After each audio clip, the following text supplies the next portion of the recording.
Assim, futebol é isso aí. Você ganha, você passa de fase na Copa do Brasil, por exemplo, contra o bairro, você vai pra rua, você toma aquele banho de suco amarelo que limpa até a sua alma. E quando perde, você tem que aturar. Oi, boa noite. Será que vai ter gol do Ryan hoje? O tempo todo, isso aí. E acredite se quiser. Eu conheço 6, que é boa parte da torcida do Botafogo aqui no Rio, mas tá aparecendo aí uma galera. Mas quando o seu treinador ajuda nisso, aí fica complicado. Porque foi isso que o Vasco fez ontem. O Vasco em nenhum momento competiu. O Vasco perdeu facilmente. E isso te irrita de uma certa forma que até te dificulta a viver. A viver. Porque você tem que aturar a brincadeira. Faz parte. E isso que é o bom do futebol. Mas aí vai aparecendo aqui na tua cabeça os flashes dos gols, do Vasco não fazendo nada, do Vasco não competindo, daquela moleza, um time sem sangue, sem tesão, sem tadala, e o meu treinador aqui, ou com aquela cara vermelha, ou igual um maluco pedindo pra pressionar, sem condição de pressionar. Não dá, não casa. As coisas não fazem bem pra cabeça, isso aí não. A zoação, você vê os flashes da derrota, o seu treinador 22, tem que tomar o remédio dele novamente, aí te dificulta demais. Mas eu quero nesse vídeo debater aqui algumas opiniões. O Chiliquento Dias, até palavrão, hein? O desabafo dele ontem soltou, ó, rapaz, até palavrão no ao vivo. Ele falou, a gente vai debater aqui essa visão dele, Lucas Pedrosa e também o Garoni, né, pra gente resenhar sobre a derrota de ontem e claro, projetar o futuro do Vasco, né, a gente tem aí alguns jogos no Campeonato Brasileiro pra fazer e claro, cara, a Copa do Brasil. E se o Vasco repetir esse nível de atuação e de escolhas do nosso treinador, já era. Porque infelizmente, eu não sei o que tá acontecendo com o Diniz, ele tá voltando a fazer tudo o que não deu certo. Eu não consigo entender isso. Isso não está fazendo bem para minha cabeça. Por que voltar com tudo que não estava dando certo?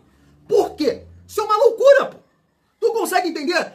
Os meus olhos aqui desse jeito, a minha cara inchada. Não dá para entender o cara voltar com tudo que não estava dando certo, irmão. Isso é loucura demais para minha cabeça para entender isso aí. Então é isso, família. Se inscreve aí no canal, né? Desabafa. Hype o vídeo, comenta e fecha com a nossa parceira, que é a Golcase, está aqui, ó, a nossa garrafa personalizada. Você pode comprar a sua capinha, porque nesse momento é Go Black. Que é isso, Thiagão? Black Friday, é isso mesmo, família. Vários produtos da Golcase na promoção. Você pode comprar a sua capinha 2 por 50, tem o copo Life de 260 por 130, o copo Vibe para você tomar sua água, o seu refri, o seu suco amarelo de 100 e alguma coisa por R$70. Vai lá, entra no site da Golcase, está aqui o nosso QR Code, está aqui o nosso cupom e eu deixo também o link no primeiro comentário fixado. Comprando qualquer produto na Golcase, você pode ter certeza que o produto é de qualidade, utilizando o nosso cupom, você vai estar dando uma moral aqui para o Thiagão. Família Vasco, fechou? Vamos seguir a nossa resenha e tá aqui, né, os próximos confrontos do Vasco no Campeonato Brasileiro, Juventude, Grêmio, Bahia, Inter, Mirassol e Atlético Mineiro. É dessa forma que o Vasco vai fechar essa competição. Eu debati com vocês ontem, né, dependendo hoje do resultado do Flu-C, fica muito difícil o Vasco sonhar com esse G7. Aí, porque assim, G8 vai depender do Cruzeiro, né? E a gente não quer isso, no caso, né? A gente quer ganhar, claro, a Copa do Brasil. Mas o Fluminense perdendo hoje pro Mirassol, fica ali com 47, depois pega, né, o Cruzeiro e o Vasco pega o Juventude. Aí você já começa, opa, né? Você chega a 45, Fluminense perde novamente.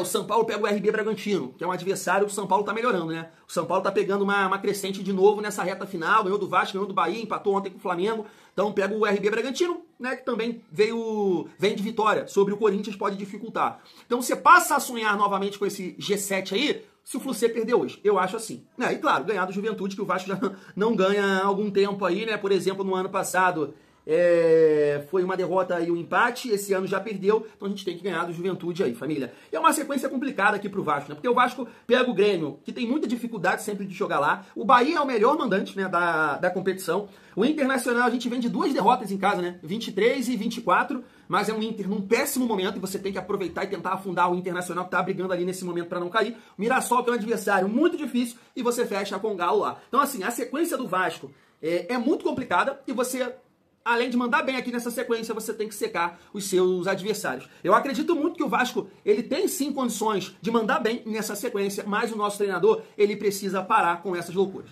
Precisa parar. Porque assim, não é coincidência. É batata, como diria meu pai. Foi ele voltar com as loucuras dele, né, diante do São Paulo e diante do Botafogo, que o Vasco 5 gols e não fez nenhum.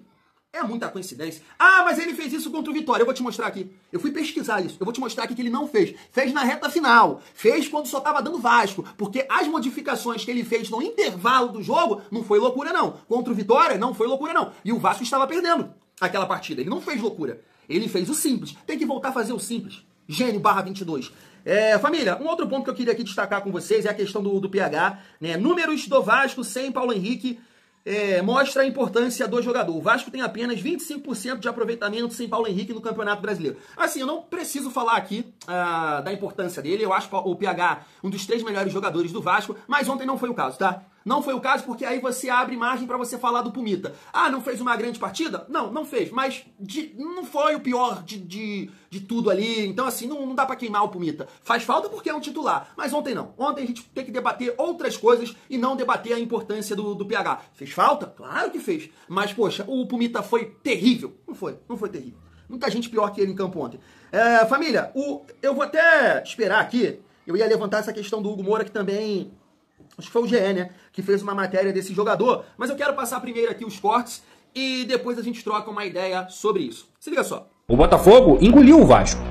Tecnicamente, taticamente, fisicamente. Engoliu o Vasco de diversas maneiras. Engoliu o Vasco de uma forma que essa equipe do Fernando Diniz já não era engolida há um bom tempo.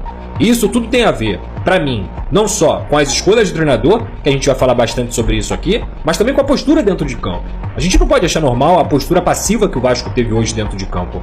Os jogadores não entenderam a realidade do jogo e a necessidade que o Vasco tinha de, quem sabe, vencer ou pelo menos empatar, porque era um adversário direto, assim como foi contra o São Paulo. Contra o São Paulo, eu acho que não faltou senso de urgência, faltou muitas vezes a organização no segundo tempo. No jogo de hoje, faltou senso de urgência para esses atletas. Combate, brigar por cada bola, preencher espaços. O Vasco sem a bola hoje foi um desastre. Um desastre que há muito tempo eu não via esse time apresentar. Um desastre muito parecido com o que era o Vasco pré-Copa do Mundo. Esquece! Faltam 6 jogos para acabar! E se voltar nessa modorrência, vai chegar lá no dia 11 contra o Fluminense, vai tomar taca! Você tem atitude para jogar! O Vasco tá sem atitude! Voltou a ser um time sem atitude, um time sem culhão, um time sem tesão para jogar! E é inadmissível! Porque esse time tá brigando para chegar no G7. Estão dando a vaga pro Vasco. E o Vasco tá dando a vaga de volta. Por alguma coisa interna. Alguma coisa não tá legal. Algum fio saiu. Sabe? A luz tava bonita, alguém passou, o fio quebrou. Pega um bom eletricista, dá uma amarrada e resolve isso. Que ainda dá tempo. Mas o Vasco voltou a ser aquele time sem culhão, sem tesão, cansadão, modorrento, pesado, sem atitude, vendo os outros correrem. O Botafogo deu um atropelo no Vasco. Correu pra cá, não foi demais, porque Léo Jardim não quis e porque Deus não quis. Se isso não é motivo para que se cobre, tem que se cobrar. E não vem com desculpa. Ah, eu tô desfalcado porque é o gramado sintético. Não tem desculpa. É jogo, é bola.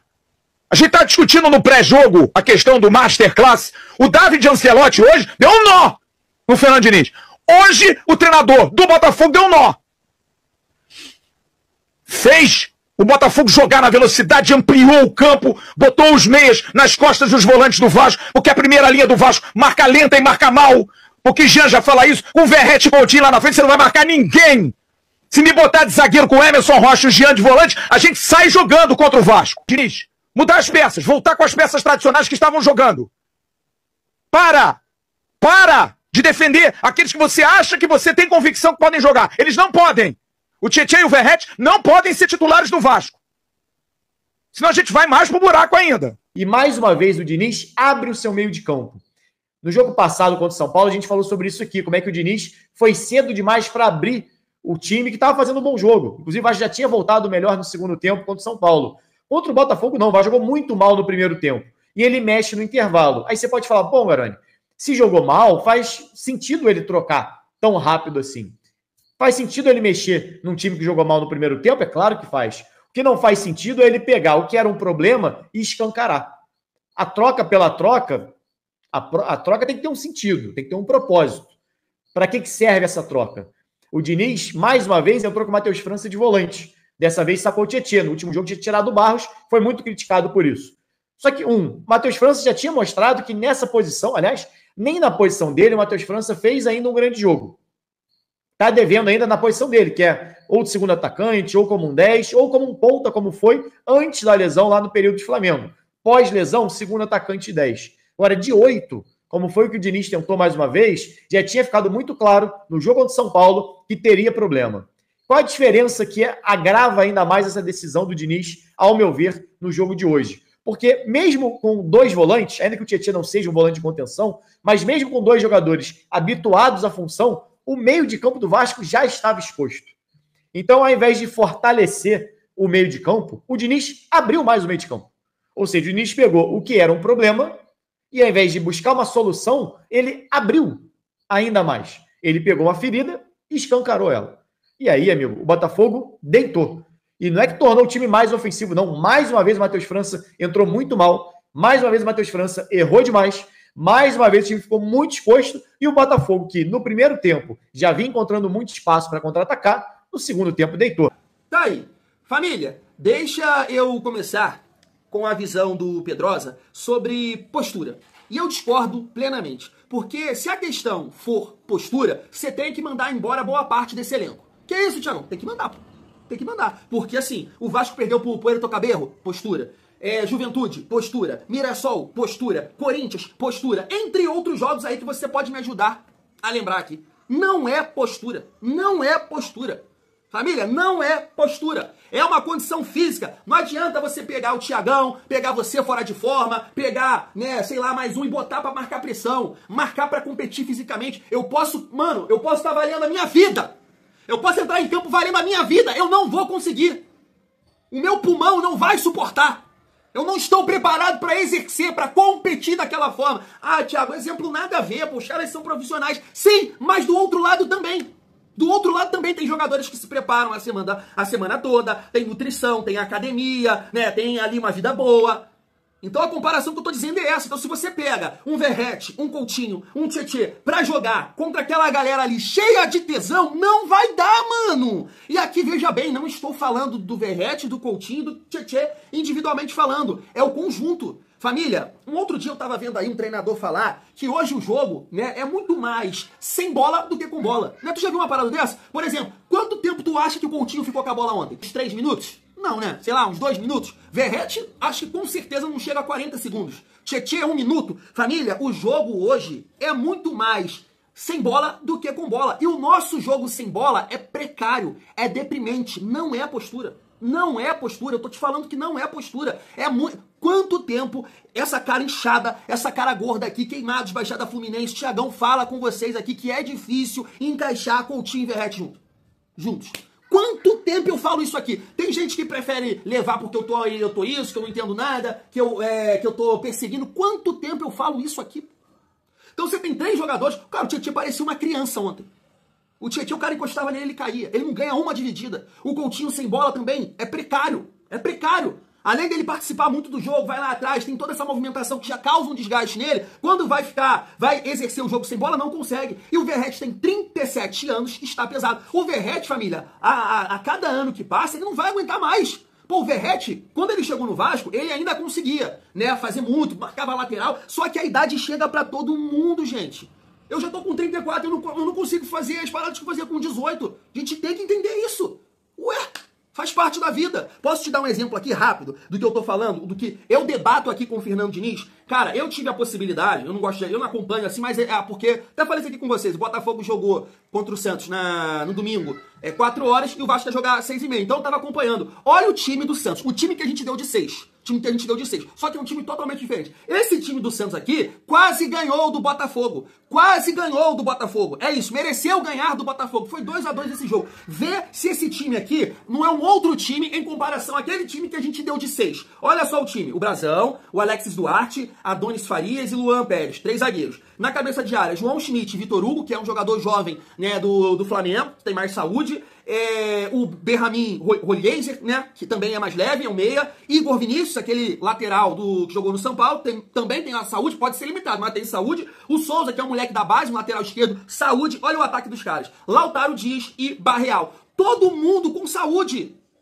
Todo mundo com saúde. Foram lá e competiram com o Botafogo. Um time que hoje está na zona de rebaixamento. Como é que o nosso time, que está brigando pelo G7 e numa semifinal de Copa do Brasil, a gente vai falar sobre postura? Postura, não é postura. Porque se for postura, tem que mandar todo mundo embora. Porque a derrota de ontem foi a cara da derrota pro Juventude, pro Corinthians, pro Mirassol, pro Porto Cabello e várias outras que você pode lembrar aí. Me ajuda, me ajuda. Não é postura, é escolhas. É escolhas. O futebol jogado sem bola do Vasco é terrível. Terrível. O Diniz tinha ajeitado isso e agora voltou com as loucuras dele. Então, a gente precisa pontuar. Não é postura. Não é postura. Não adianta você exigir dos caras uma coisa que eles não vão conseguir.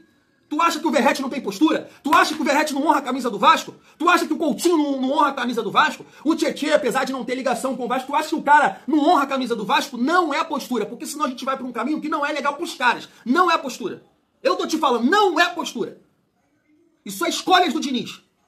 O Cruzeiro é um exemplo disso. Quando tava lá ele treinando, o time foi no 7º do Campeonato Mineiro. Depois que o cara chegou lá e botou saúde, botou, né, tesão no time, o time tá aí, ó, liderando a competição. Um dos líderes da competição, melhor dizendo.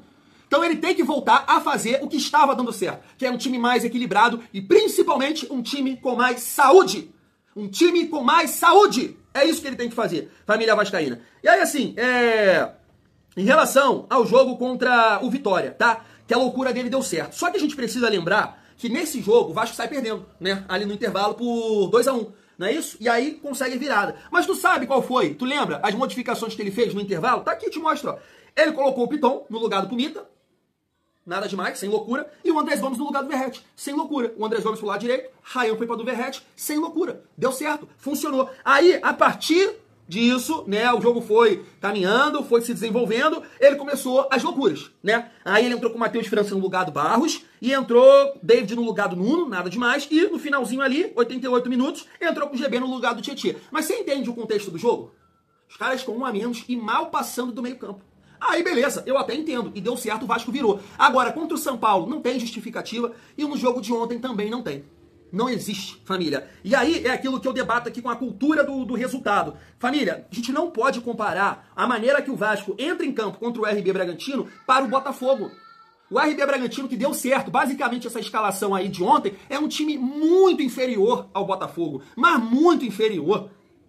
A gente, mesmo com esse time ali, a gente conseguiu compactar, marcar, porque os caras não conseguiam, né? Nem a bola em profundidade, nem as triangulações. Agora, quando você enfrenta um time mais qualificado, assim como o Vasco enfrentou o Palmeiras de peito aberto e tomou 3, assim como o Vasco vai encarar o Botafogo, cara, se jogar assim contra Cruzeiro, Flamengo, Botafogo, Palmeiras, o próprio Mirassol vai tomar porrada. Vai tomar porrada, porque você tem que competir contra esses times. O Diniz na coletiva ontem falou sobre o Fluminense.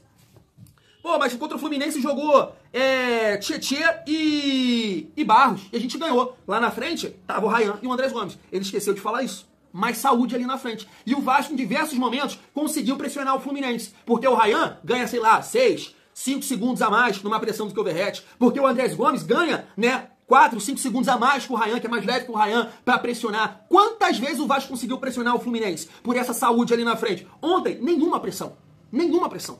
O Vasco perdeu o jogo do Botafogo em situações muito parecidas com todas as derrotas que eu tô comentando aqui com vocês. E ele vai lá, e o que ele faz? Assim como o Garoni muito bem comentou aí, aí tu pega o jogo do Corinthians, que o Vasco perdendo dividida, perdendo meio campo, o que ele faz? Tietê machuca, bota o Verratti, bota o Nuno de volante. Cara, ele tá fazendo isso com o Matheus França agora. E está queimando o Matheus França. Ele está queimando o Matheus França. Se ele é um psicólogo, que ele quer potencializar, que ele quer ajudar o jogador, você está acabando com o moleque. Você está queimando o moleque. Porque assim, eu não morro de amores por ele e nem acho que ele, já entrou, sabe? Mas contra o Fortaleza, se você lembrar, ele entra na do Coutinho, ele não foi mal, não.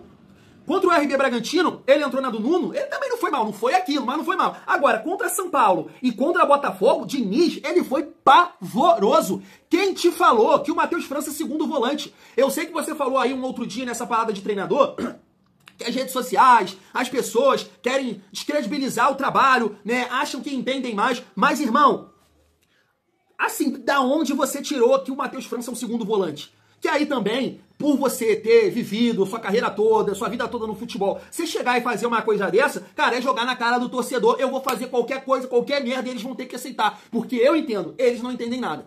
Não dá, Diniz, não dá. O campo tá mostrando que ele não é segundo volante. Que quando tem que correr pra trás, ele tá lá na frente, ele tem dificuldade. E o time fica espaçado. Foi aí o grande erro do que você fez na coletiva ontem, de falar da movimentação do Hugo Moura e colocar o segundo gol na conta do Hugo Moura. Você colocou o segundo gol na ultrapassagem que o Hugo Moura fez. Só que você esqueceu de dizer que durante aquele segundo tempo, o Botafogo teve diversos contra-ataques. Diversos. Só não concluiu no gol. Só não concluiu em gol. Porque senão eu queria ver a sua postura em relação a isso. Porque foi a sua escolha. Como o Garão deu aula aí, muito bem falou, você pegou um problema e você escancarou esse problema. Você escancarou. E aí deu no que deu. Só que você pegou o segundo gol e botou na ultrapassagem do Hugo Moura. Não, pô. Não. Sabe-se lá como o Vasco não tomou o gol antes. E assim, o chilique ali, cara, do Flávio Dias, o Diniz conseguiu. Eu só não acho que tenha qualquer coisa interna, né? Não sei se ele tá falando no sentido de diretoria, não acho, né? Que a gente sabe que Pedrinho e Atenção Vascaíno não tem lá essa ligação. Eu acho que é tudo dentro de campo. Era escolhas do Fernando Diniz. É isso. É escolhas do Diniz. O Diniz começou a dar a louca de novo. Ele começou a ter que tomar o remédio dele de novo. No momento que ele... Cara, teve jogos aí que ele fez isso, cara. Ali 6 por meia dúzia. Volante no volante, atacante no atacante. O Vasco estava caminhando. O jogo contra o Cruzeiro. A perfeição que foi aquilo. A perfeição. 2 volantes, o time sustentou. Aí com 12 minutos do segundo tempo ele saca o Verratti. Ele bota ali acho que o David, não sei o quê. Bota mais saúde no meio campo. O Vasco ganhou do Cruzeiro. Um grande adversário, 2-0. E sem sofrer muito. Aí tu vai pra esses confrontos aí. O cara dá a louca, irmão. E aí, família, assim, só pra pegar ali o gancho, né, do Chiliquento falando do Verratti, do Titê, repito, e eu acho que a torcida do Vasco, principalmente aqueles que defendiam muito aqui o Verratti, eu acho que tá todo mundo entendendo que não é marcação, que não é o Verratti. O problema do Vasco é o Verratti, não é o Verratti. O problema do Vasco nunca foi o Verratti. O problema do Vasco é o encaixe disso, sabe? É o encaixe, é o coletivo. Eu nunca quis dizer que o problema do Vasco é o Verratti. Nunca foi a minha intenção, porque não é. O problema do Vasco é o encaixe. Você pegar Coutinho, Verratti e agora o Tietê com essa fragilidade, esse cansaço que ele tá, é muito difícil pra mim. Aí vai queimar todo mundo, ninguém vai render absolutamente nada. Então a gente precisa trazer saúde pra esse time. Tem que ter saúde. Tá? O Hugo Moura fez uma cagada, o próprio Pedrosa pega muito no pé do Hugo Moura, mas o Hugo Moura hoje joga no Vasco por falta de opção, ele tem que jogar por falta de opção, que eu concordo que ele é limitadíssimo. Olha a cagada que ele fez contra o Fortaleza, mas se você pegar o Hugo Moura contra o Bahia, foi bem. Se você pegar o Hugo Moura contra o Cruzeiro, foi bem. Em jogo grande, tem que ser ele e o Barros ali, e mordendo e pegando, é isso, não dá pra ser um cara cansado. E se você for colocar o Tietchan lá na frente, não pode ter o Verratti e o Coutinho. Isso é claro, isso é muito simples. Muito simples, mas infelizmente o nosso treinador voltou, né, pra era de loucuras dele e tá dando aí, tá dando merda, Se ele não voltar a botar a cabeça dele no lugar e replicar o que estava dando certo, vai ficar difícil. E aí é o que eu falo da cultura do resultado. Mesmo você aplicando aquilo que estava dando certo, um time equilibrado, família, isso é bola, isso é futebol. O Vasco pode não ganhar. Faz parte. Agora, a gente entende que a partir disso aqui, cara, a gente vai poder competir mais. A maneira que o Vasco perdeu, principalmente ontem, porque contra o São Paulo eu não falo nada, acho que foi uma derrota no coletivo, né? Porque o Vasco criou oportunidades pra vencer, infelizmente não conseguiu concluir no gol, ou fazer o gol, e aí depois ele faz a bagunça dele, mas ontem não, ontem foi diferente. Foi as escolhas dele, do início ao fim da partida. Pô, com 3-0, ele tirou o Verratti e botou o David. Uma parada que tava, né, na cara, que teria que ser com 10 minutos de jogo. Verratti, Tietchan sair. As mexidas teriam que trazer saúde pro time. Ali na frente era fundamental. E a gente não tava conseguindo pressionar, não tava conseguindo dividir. Ele só foi mexer com 3-0. Pô, não pode. Fui.